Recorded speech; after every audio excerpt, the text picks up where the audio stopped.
சின்ன முருகைய சிங்கார முருகைய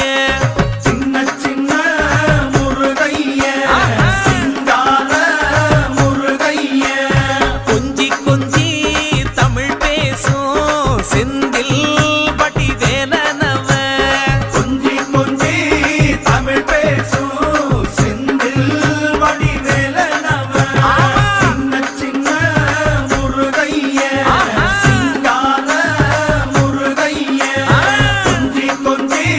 தமிழ் பேசும் செந்தில் வடிவேலனவ சுப்பிரமணிய சாமி என்பார், கார்த்திகேயன் என்பார், சுவாமிநாதன் என்பார், முக அமுதன் என்பார், பாலசுப்பிரமணியன் என்பார், கருணாகரன் என்பார், கதிர்காம கந்தன் என்பார், கதிர்வேல சுவாமி என்பார்.